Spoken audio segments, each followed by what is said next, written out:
Are you having a hard time figuring out what to get Dad for Father's Day? You should check out Row 1 Brand's Vintage Pictorum Gallery. They have America's best sports art.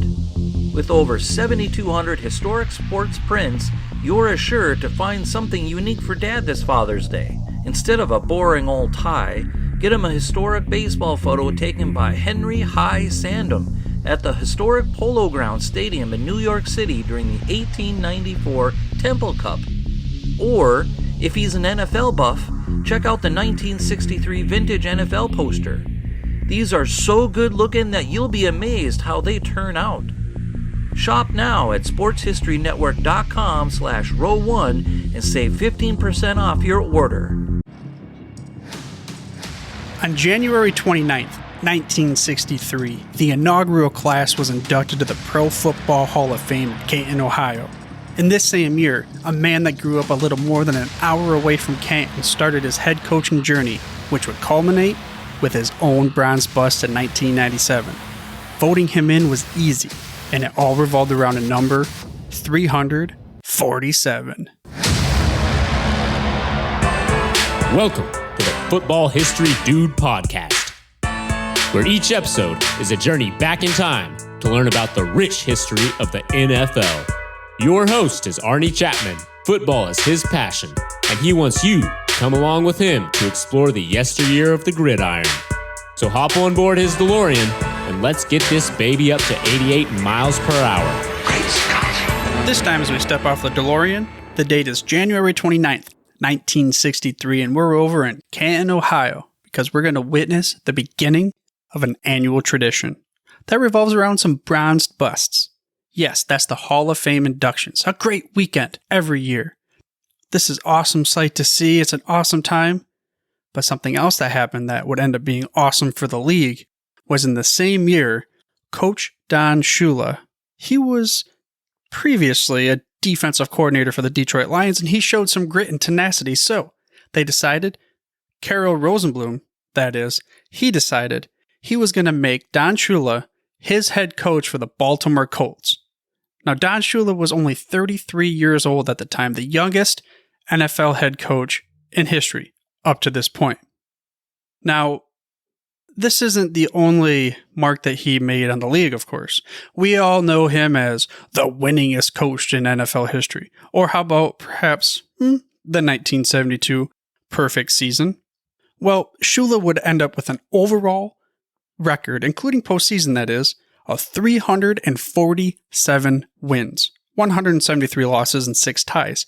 That 347 mark, though, yeah, that's the most in NFL history. And again, many remember him as just the head coach for the Miami Dolphins, or at least from my era, because we don't really think much before the 1972 Super Bowl season. Now, they did go to the Super Bowl the season before, but then they lost it. So in 1972, yes, perfect season. However, that's not the only thing to remember him by, because before he was with Miami, he was very successful in Baltimore. Yes, there was a guy there already, a guy by the name of Johnny Unitas. So this week's guest had to come in to kind of explain a little bit of the late Coach Shula's relationship with Johnny U and the Baltimore Colts. Now, if you're listening to this in the future, then I'm not going to tell you that last Monday Coach Shula passed away, because that wouldn't make any sense. The legendary Coach Shula passed away on May 4th of 2020 at the age of 90. Now, I thought it'd be a good idea, bring somebody on the show to talk a little bit about Coach Shula's early career, that is with the Baltimore Colts. Jack Gilden wrote a book about this particular time frame. Jack Gilden's book is about the dynamic, basically the relationship between Unitas and Shula, which he called the collision of wills. So, I'll go ahead and leave links in the show notes to this book, The Collision of Wills, and some other links for Jack's site and some more on Don Shula if you want to go ahead and take a look at it. Which, by the way, you can get to the show notes through your podcast player or by heading to thefootballhistorydude.com. Again, that's thefootballhistorydude.com. It's the best place to go to get even more information about the topics and guests that I bring on the show. Also, if you'd like to kind of get more involved, maybe help the show out, you can support the show in various ways. You can review the show, subscribe, offer a donation, or even get some merchandise. Again, that's over at thefootballhistorydude.com. But for now, let's get into the interview with Jack Gilden and learn about the collision of wills. Hey, Jack, welcome to the Football History Dude podcast. Thanks for having me. Yeah, sure. And I had to have you on the episode. Unfortunately, we lost a great hero here recently. You've written a book that highlighted an earlier portion of his career and getting to the point where we ultimately, my generation, knew him as the 72 Dolphins. But let's take that a step back further and let's talk about your book, Collision of Wills, and Don Shula. What made you decide to write that book in the first place? Well, when I was about 15 years old, I happened to be standing behind a very famous Baltimore journalist named John Stedman, and he had been on the scene here since the 1950s, probably, grew up here, and he knew everything there was to know about the Colts.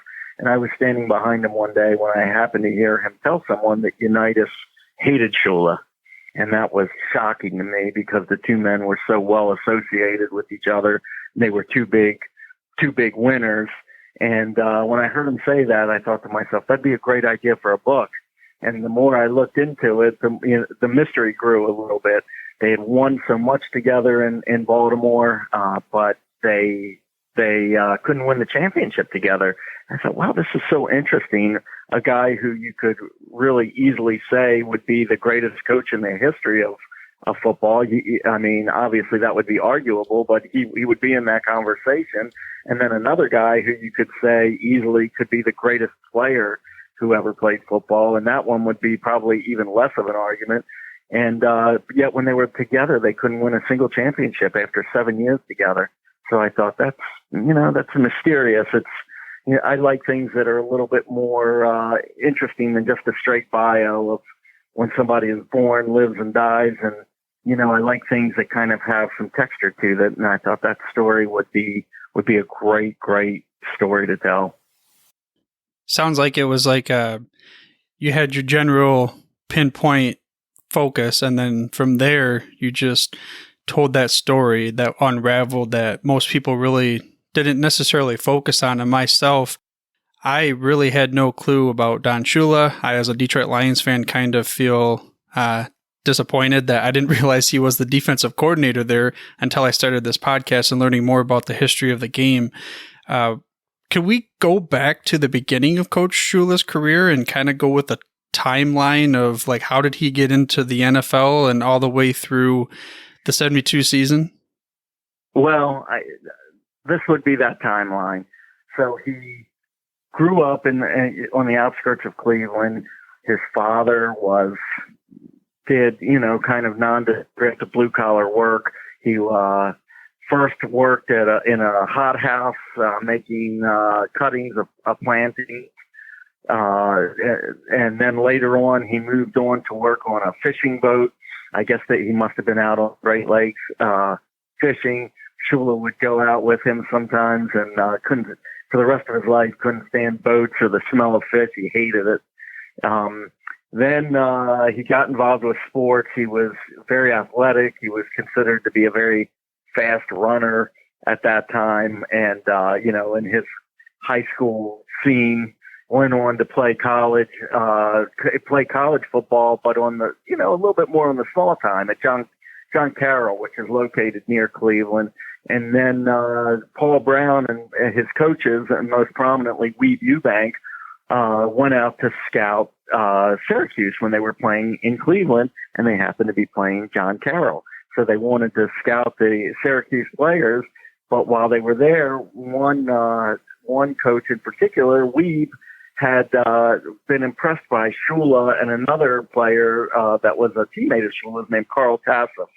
And the Browns ended up drafting Shula and Tassif for their team. And Shula made the Browns, and in his rookie season, he had a nice number of interceptions. He was a running back when they scouted him, but they made him a defensive back. And so he had a nice, number of interceptions. I can't remember what it was. It was probably about 4 or 5.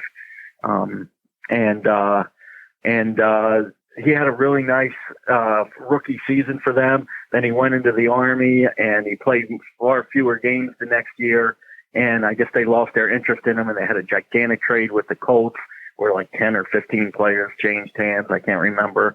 And so he ended up with the Colts. And then a year later, Weeb Ewbank came to the Colts, the guy that had originally noticed him and drafted him. And so he became Shula's head coach. And in case you don't know, Weeb Ewbank, you could make a very good case that he's the greatest coach in the history of the league. He won 3 NFL titles, 2 with the Colts, and 1 with the Jets. He built both franchises from the ground up. And Shula was an important player in the early Colts. So he has nice interception totals with the Colts. He was their defensive play caller, and he was a pretty nice player. But as time went on, it became apparent that he didn't really have the speed to play in a more modern NFL. So, for instance, players like Lenny Moore were coming into the league, or even a guy like Raymond Berry that you wouldn't think of as being terribly fast, but he was very challenging for Shula to cover. So Unitas and Berry were 2 nobodies that came to the Colts. I think Berry was like a 20th round futures pick, and Unitas had already been cut from another team, which was a big ignominy in those days. And but every day in practice, Unitas and Berry, these 2 long shots, are lining up against Shula, who was an established player, and they're lighting him up on the field, and they're highlighting the fact that he doesn't really have it physically to compete anymore. So he's released from the Colts before the 57 season. He's got a famously bad temper, and he's angry, puts on his sunglasses as he has to leave because he had to walk past his teammates when he was cut, gets in his car and drives around the Beltway, which is a big looping highway that surrounds Baltimore, and just drives in a circle on it all day because he's so angry. And so he ends up getting picked up by the Redskins, and the Colts played the Redskins in 1957. I think they played them in November, and Raymond Berry was lined up right in front of Shula, and he had 250-yard receiving day, which would be gigantic even today by today's standards. Had 250 yards receiving, 2 touchdowns, and that pretty much was the end of Don Shula's playing career. So Unitas and Berry kind of chased him out of Baltimore and then chased him out of the NFL. So you had talked about the fact that he had been the defensive coordinator in Detroit. So he'd knocked around a couple of colleges first. He was at Virginia. Then he went to the University of Kentucky with Blanton Collier. And then he ended up eventually at the Detroit Lions as defensive coordinator. And in 1962, it became I think he was defensive coordinator of the Lions for 3 years. And he was the one person who could both shut down Lombardi's offense and he could shut down Unitas. Detroit's defenses were unbelievable under him. And in 1962, Detroit was the only team that beat the Packers. And so in 2 games against the Packers, I think the Packers had only 1 touchdown against the Lions defense, and total in those 2 games, and 1 or 2 touchdowns. And the Packers offense was number 1 in the league that year. They rolled the league. They were unbelievably good. So the Colts ended up firing Weeb Ewbank at that point, and Shula came in. He's only a year or 2 older than Unitas, and he became the head coach in Baltimore. And that was kind of how it went. And then in his 7 years in Baltimore, in the middle 5 years of their 7 years, they averaged 2 losses per year over that time period. And then after Super Bowl III, things went downhill, and he ended up with the Dolphins. Yeah, and there's a unique dynamic there with Super Bowl III and the guy that helped bring him into the league too, with Weeb Ewbank. Right, he lost Super Bowl III to Weeb Ewbank, and some would say he got outcoached in that game. So when he came to the Colts, he was the youngest head coach to that point in time in NFL history? I believe so. I believe he was either the youngest or the second youngest. He was very young. He was younger than some of his players, and so, many of them were his former teammates, and he was younger than some of them. He's only a year or 2 older than Unitas. Was that common back then to have a younger coach come in the league, or is it always the old-timers? Well, I wouldn't say it was always the old-timers, because they talk about Vince Lombardi being so old when he finally got his chance, but he was like 45 or something like that when he finally became coach. So I wouldn't say they were old timers, but I mean, those men were rough, tough men, and most of them had been to war, and had military experience, and I wouldn't say that it would be common for a guy as young as Shula to become a head coach at that time. His competitors were mostly guys like Paul Brown and Lombardi and George Hallis. So they were tough old men, and Shula. Yeah, I mean, in today's modern NFL, it's been talked about a lot lately, where a lot of these newer style young coaches are coming in the league. I was wondering if it was similar back then, where it was like a change of the guard, I guess you could say. No, I don't think so. And it was much discussed when he came in about how young he was and whether or not he could handle it. When Cal Rosenblum interviewed him, he said, "Well, I'm not sure that you're ready for the opportunity yet." And Shula gave him an answer that he liked to hear when he said, "The only way you're ever going to know is if you hire me and give me the opportunity." And Rosenblum hired him, and he was a big winner. He got off to a slow start his first season, but he still improved on Eubanks last season. And then the next year, he had the Colts totally turned around. They had been languishing for a number of years under Eubank, and even in his first season. But by the next season, they led the league in offense, they led the league in defense, and they made the title game. What do you think was the biggest difference between the way that Eubank left the team and then when Shula came in and turned them around? Well, I don't think most people understand, but Eubank was a fantastic coach, and he was a brilliant personnel man. So the biggest difference was in 1960, the AFL started. So they had their first draft that year, and the Colts were unprepared for the competition because they had been two-time champions, and their general manager was living on a contract in which he made a bonus for saving money.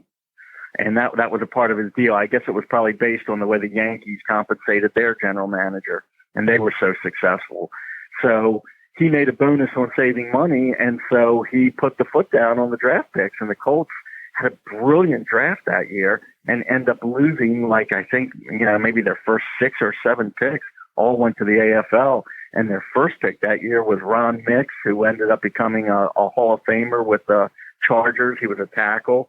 So you would have had Jim Parker on one side and you would have had Ron Mix on the other. They got a running back. His name always jumps out of my head. He's a great one.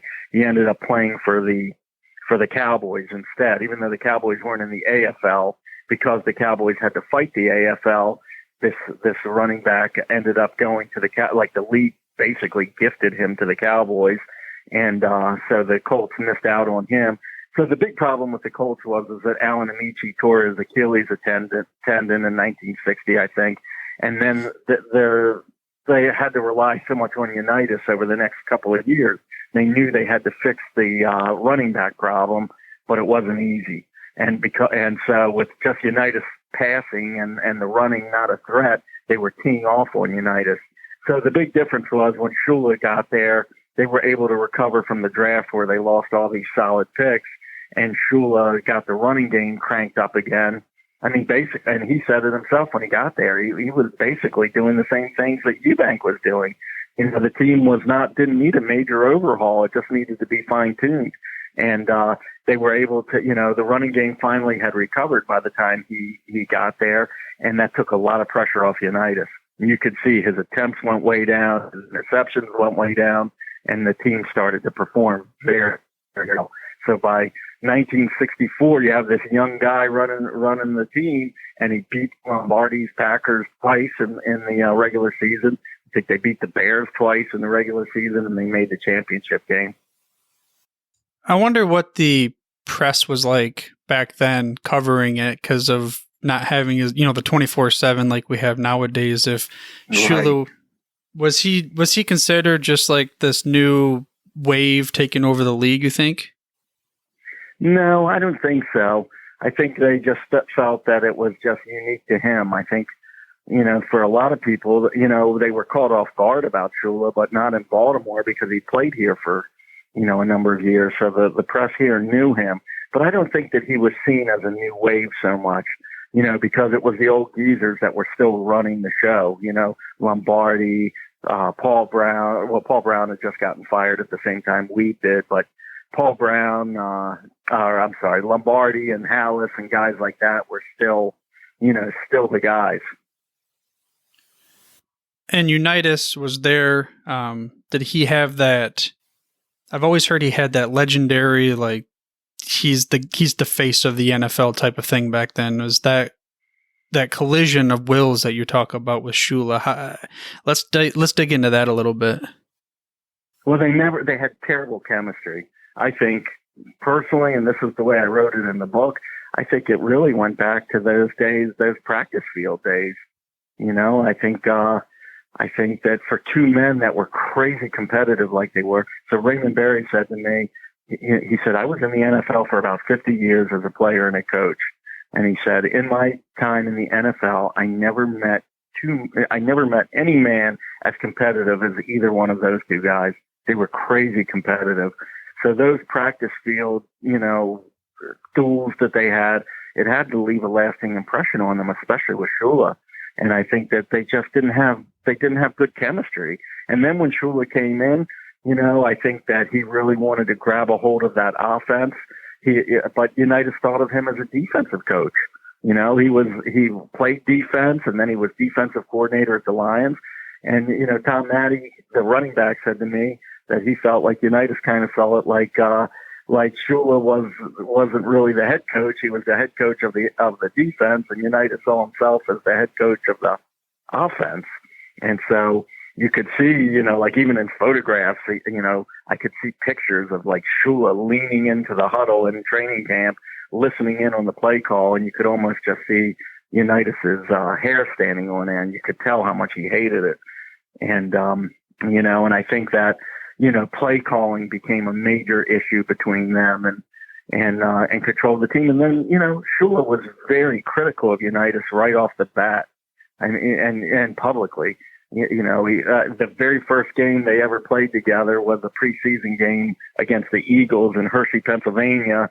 And the Colts were winning by like 5 or something like that with time running off from the clock, and a defensive back on the Eagles taunted Unitas and told him to throw it in his direction. And of course, all he had to do was hand it off and run the clock out. But he took the taunt, he heaved up this long pass to Jimmy Orr, and the guy from the Eagles picked it off. And then he came running down the field, zigging and zagging down the field, and just before he could score, Jimmy Orr heel slapped him. And he went to the ground, and the clock ran out, and the game was over, and the Colts won. But that was day one between Shula and Unitas, with Unitas doing something crazy like that. And the play calling became a major issue between the two of them. Yeah, was it your book that I saw where Unitas was used to calling all of his own plays, and then Shula came in and it was totally disruptive because now Shula wanted to control it? Yeah, I mean, that is in my book. It's a big part of it. And but Unitas wasn't only used to calling all of his own plays, he was considered the canniest play caller in football. He was in his play calls in the 58 championship game. Later on, the middle linebacker of the Giants, Sam Huff, was interviewed and said he felt like Unitas could read his mind. It was like no matter what I called, he had the perfect play call to counteract it. And he said, I just got the sense eventually that he knew exactly what I was going to do, and he had it figured out. So he was considered quantum leap better play caller than anybody else in football. And then the next thing you know, all of a sudden now his judgment is being questioned, and Shula's telling him to do it a different way. So for instance, Shula's way, Shula wanted to win first down every time. He wanted to run the ball and grind out the yards so that, you would have second and short or third and short, and then you could do what you wanted after that. But Unitas, I guess before his time, believed in disguising your tendencies and, and not letting other people know exactly what you're going to do every time, that they can scout you on film and they can chart your plays. And for him, he liked to be unpredictable. He would make a long pass on first down just as much as he would on third down. So you never knew what Unitas was going to do. And that was the way he liked it. And then, he felt like, if you kind of told him how to call the plays, then you took away, 9/10 of his game. He didn't like it. He really didn't like it. I guess the coach quarterback combo that often comes to mind to compare the greatness of Shula and Unitas is Brady and Belichick. And I don't think there was really that same. I think Brady's really given more freedom than what Unitas would have been. Well, yeah, I mean, I guess to call plays at the line, but players today, I mean, they have less freedom than Unitas had because they've got the radios in their helmet, and I guess a guy like Brady can walk up to the line and change the play, or look like Peyton Manning called all the plays at the line of scrimmage, pretty much. But in Unitas's day, he called all of those plays. He was in control of the game, and you have to remember, they were so sophisticated in his day. I mean, they were setting up players weeks in advance. So you didn't have television. You didn't see all the highlights like you do now. And what the teams had was they were given 3 films of their opponent each week to study. I think of the 3 games that were leading up to your game with them. And so, for instance, Jimmy Orr told me a story about Night Train Lane, who was almost impossible to beat. Yeah, I mean, he was as good or better than any cornerback in the game today. And, so they were like, well, Weeb, said to them, we're not going to throw in Night Train Lane's direction. And so Jimmy was like, Weeb walked away and he said to Unitas, what do you mean we're not going to throw? He said, don't worry about it. We're going to throw over there. So I said, well, what did you guys do? He said, for 3 weeks leading up to that game, we had this one out pattern that we showed over and over again on film because we knew we'd be looking at it, and then when the actual game came, we ran that pattern right in front of him. He bid on it, and then I ran in the opposite direction, and I had like 30 yards on him when Unitas hit me with the pass, and I said, did you get a touchdown out of it? He said, yeah, but not before he came and heel slapped me anyway just as I was crossing the goal line because he was that good. But that's the way they did things. I mean, they were setting people up on film, weeks in advance of the actual game. They were showing them something that they would then use to beat that person when the game arrived. So they were very, very sophisticated in how they did things. Yeah, I wonder how often that worked versus not working kind of thing. And Unitas was the field general, the truest sense of the field general. Did you ever get a chance to interview him or Shula for your book? I did. Unitas had died before I started writing the book. And Shula, I went to his home and interviewed him. And, I stayed a few hours and, sat on his sofa and got to ask him anything I wanted. And he did, to the best of his ability, answered everything I asked him. What's the question that you, looking back, wish you would have been able to ask him that you didn't? That's a good question. I didn't really walk away feeling like I didn't ask him what I wanted to, but I think that, I wasn't sure that I got the answers I was looking for.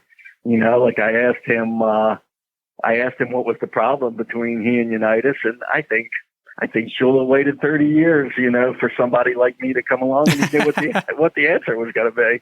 He was like, a problem? He said, we won a hell of a lot of games together. What problem was there? I said, you know what I mean. There was obviously tension between the two of you. And he said, look, the fact is, he said, I was very young when I got that job and I was very immature and I didn't really handle things the way the way in retrospect I wished I had, so I think he knew, like his screaming and his yelling and his biting at this person, it didn't take, it was just, the rest of them dealt with it and they responded to it and gave him positive results. But Johnny Unitas did not did not like that. He didn't like being screamed at. It really bothered him. And, all of his teammates knew it. So you said that if he could go back to when he was younger and kind of, I guess, tell himself to chill out a little bit, what type of evolution did you see? I don't think he would use the word chill out, but the sentiment is correct.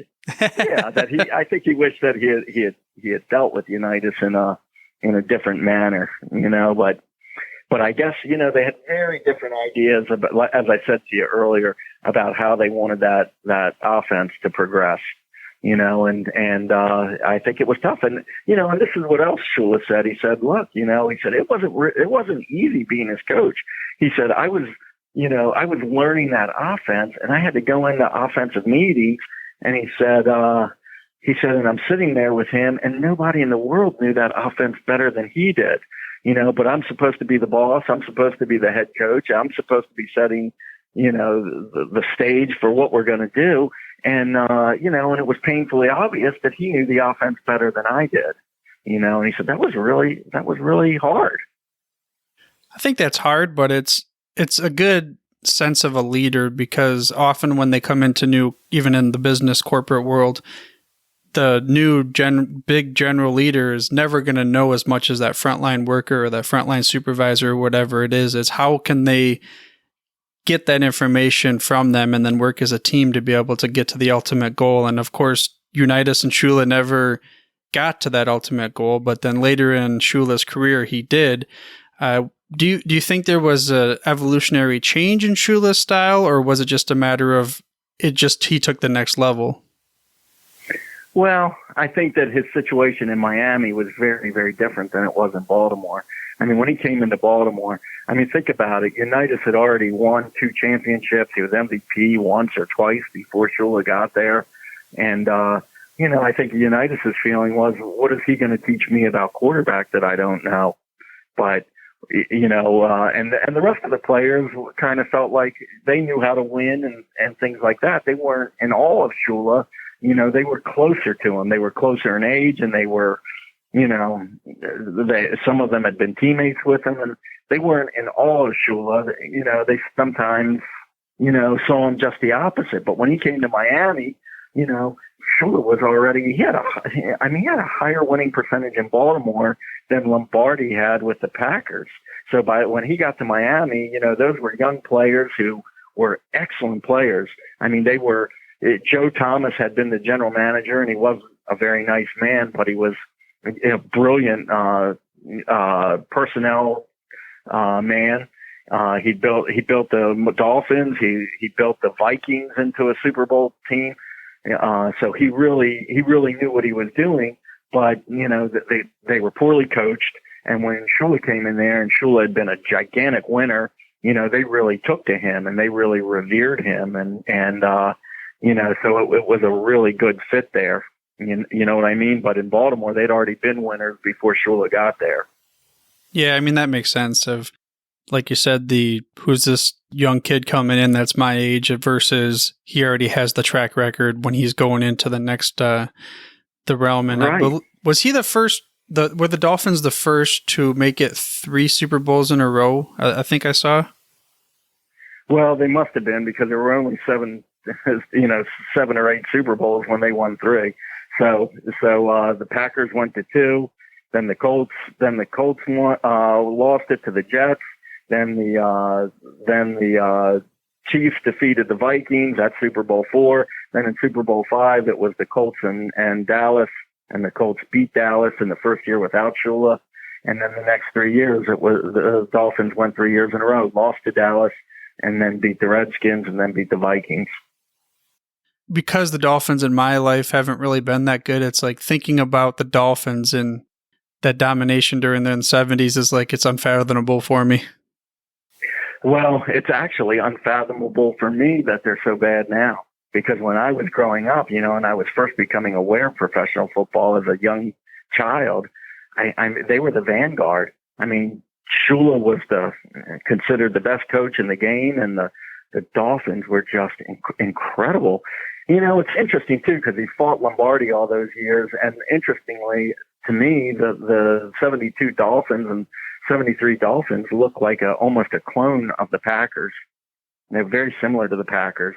That devastating inside-outside running game, and then Greasy reminds me a lot of Bart Starr, where he wasn't flashy, but he was pinpoint accurate. He was a great leader, and then when you needed to pass the ball, you could get the job done. They had Greasy and Paul Warfield, but it was a very similar team to the old Packers teams, I think.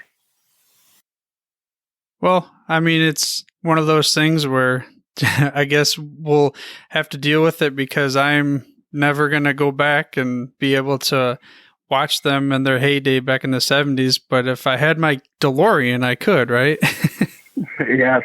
If you had your DeLorean and if you were Michael J. Fox, you could go. But let me tell you, I mean, that was one crusher of a team. And, there is to this day some question of whether or not that was the greatest team that ever was. And then the Colts had several versions of the Colts, both with Eubank and with Shula, that might have been considered the greatest team, but nobody ever had a perfect season before or since. Mm-hmm. So that's a once in a lifetime achievement, and a really incredible achievement. Yeah, it's something that they can continue to go, the whole perfection thing that they always talk about every year when the teams get close to near the end. I guess with that being said, Shula and his career, is there anything else you have to say about the individual, the coach, or the man? Well, he was almost like a Jekyll and Hyde type of guy to me. Maybe other people would dispute it, but he was such a very nice guy on an interpersonal level, and he was very much at odds with the guy that the players described. So that was interesting to me. But he was highly intelligent. He seemed like very civilized, very in control type of guy.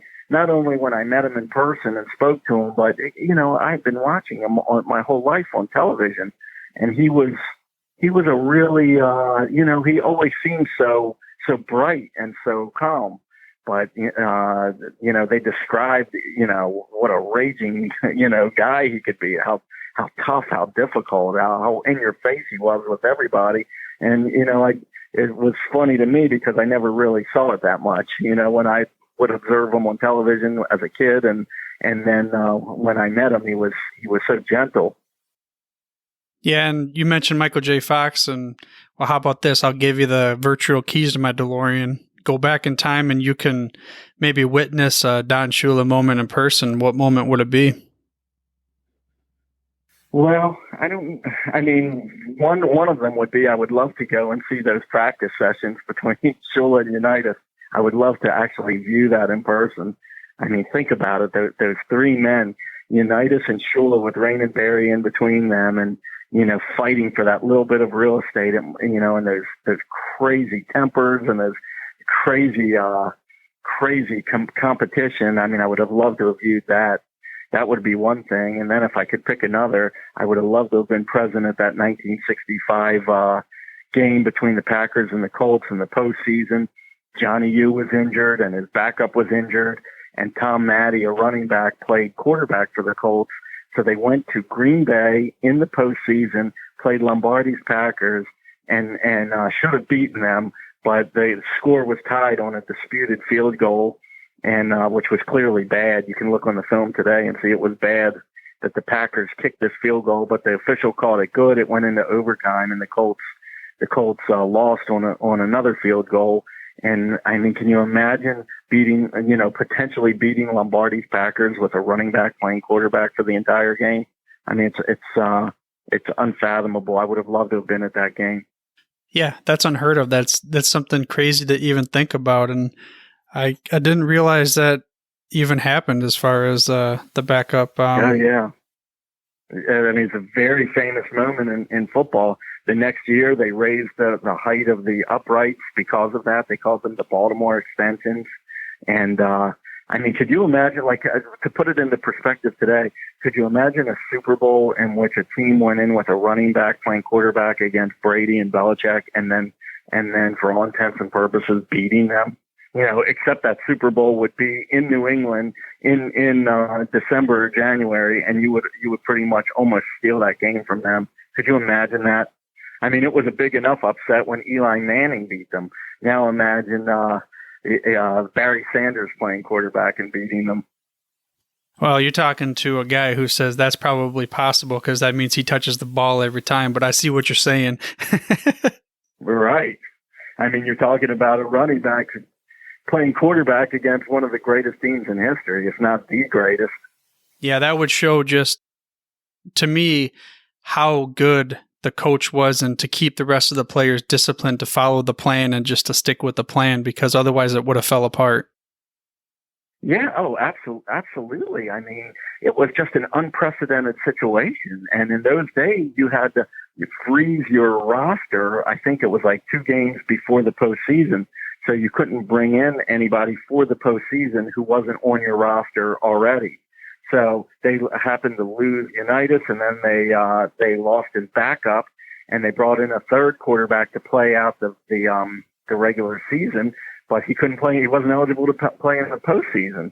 And Matty and he split time at quarterback in the last regular season game, or the last 2 regular season games.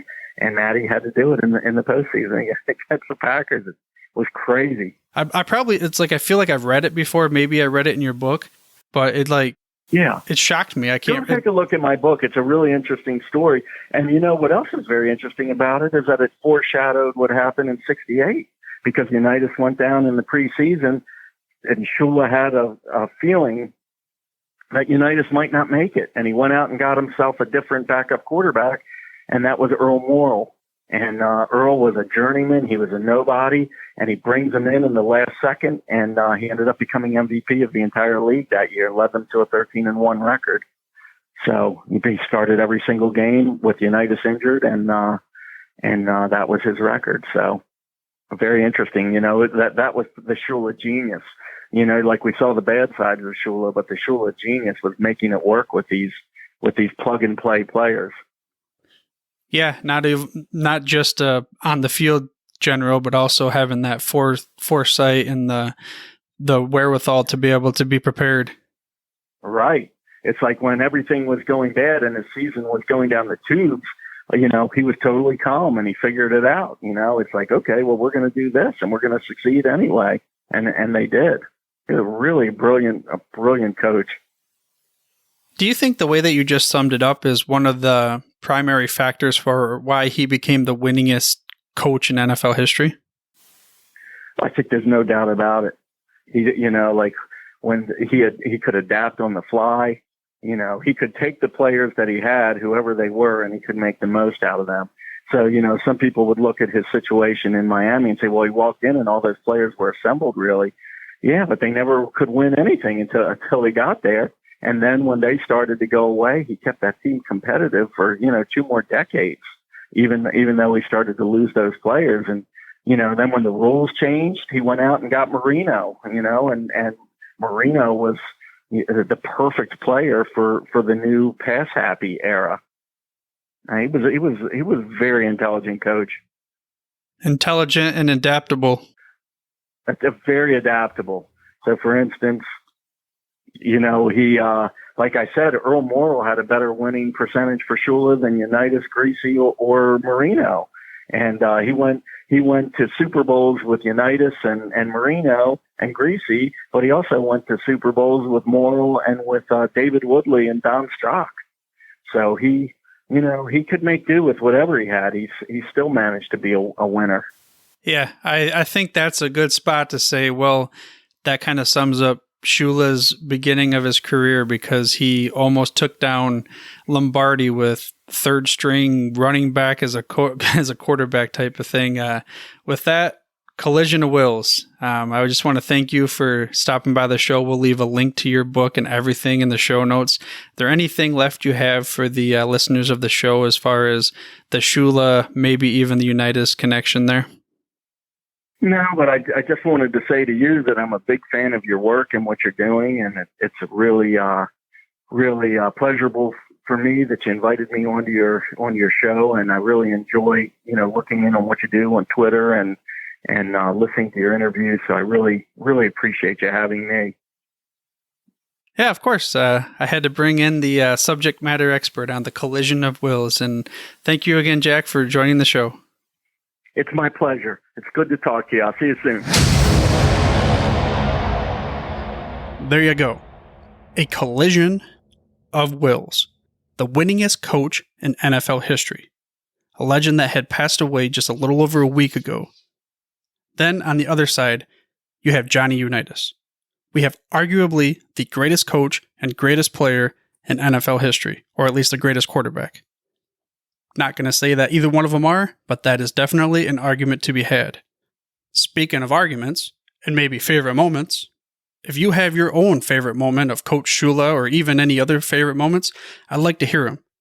Just like this next favorite moment from one of the first listeners and supporters of the podcast, Jeremy McFarlin.